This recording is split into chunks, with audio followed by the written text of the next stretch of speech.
Thank you, Mike. Well, as we've been talking about all morning, the world is mourning the loss of tech pioneer Steve Jobs. The 56-year-old passed away yesterday after resigning as CEO of Apple earlier this summer. He'd been battling a rare form of pancreatic cancer since 2004 and had a liver transplant 2 years ago.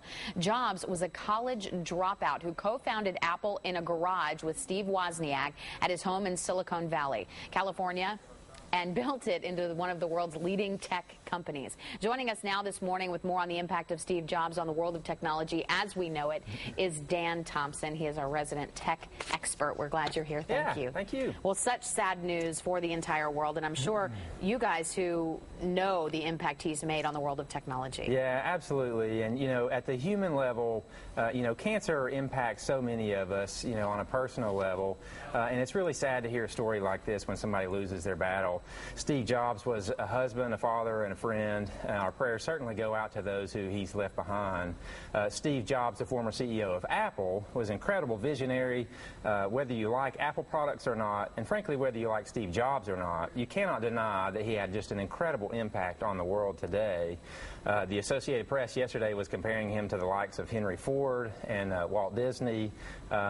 Former CEO of Microsoft, Bill Gates, put on his blog last night that Steve Jobs affected this world in a way that will be felt for generations to come, which I believe those are all very fair statements. You know, it's funny, I was reading a little bit about him. He founded Apple in his garage with Steve Wozniak. Yeah. He led the company for a while, then parted with the company for a while, came back in 1997, and that's when iTunes, iPads, iPhones all became the rage in this last decade and a half. And it's unbelievable how he took something so simple as a cell phone, well, not that simple, but a cell phone, and made it just this little device we can do literally anything on. Yeah, absolutely. He is definitely an incredible visionary, and just the way that he's been able to, see the future, as they mentioned earlier in the program, and really, pick out things and design things. He just had such an incredible, outlook on technology as a whole. If we go all the way back to the 70s, he saw this mouse-driven interface that Xerox had developed. He used that for inspiration for his Macintosh operating system,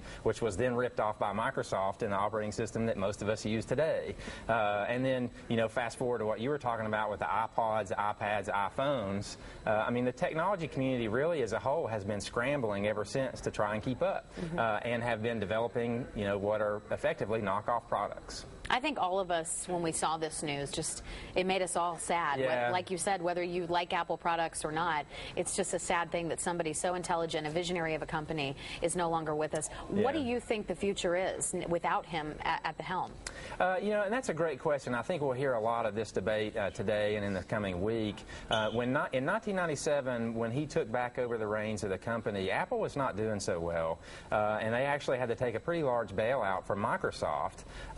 And then, he was able to, steer that ship in another direction, and now they're the successful company we see today. So I think it's a fair question to ask.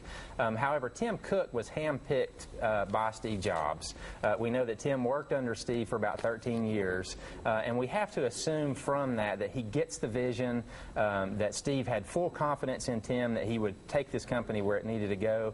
So I don't expect, I don't foresee just an imminent demise to Apple today. I'll stop short of saying that it won't happen, but I, myself, and a lot of other people, I think, would be really surprised if it took a nosedive. And I don't see Apple dying with Steve. Well, 3 to 5 years. Apple always works 3 to 5 years ahead of the game. Yeah. And so for the next 5 years, I think the products are pretty much in line as to what they're going to do. But after that, we've got to really count on this Mr. Cook. Yeah, absolutely. That's when we'll really start to lean on him and see. And I think, the 4S launch event was in large part, in my opinion, a success. Everyone, I believe, was pretty surprised to see that Steve Jobs wasn't there. Obviously, I think we can assume now that there were more grave things going on. Boy, such a sad day to talk about this. Absolutely. Sad day for the technology community and the world as a whole. And I'm a dedicated Apple lover. I know. So. Thank you, Dan Thompson, for being with us. We appreciate it. Well, it's 7:19 now. It took her several months to make it official, but former vice presidential candidate Sarah Palin says she is not throwing her name into the ring in the 2012 bid for office. Later, why she says she won't be running and what Washington is saying about it this morning. The time's 7:20 now. We'll be right back.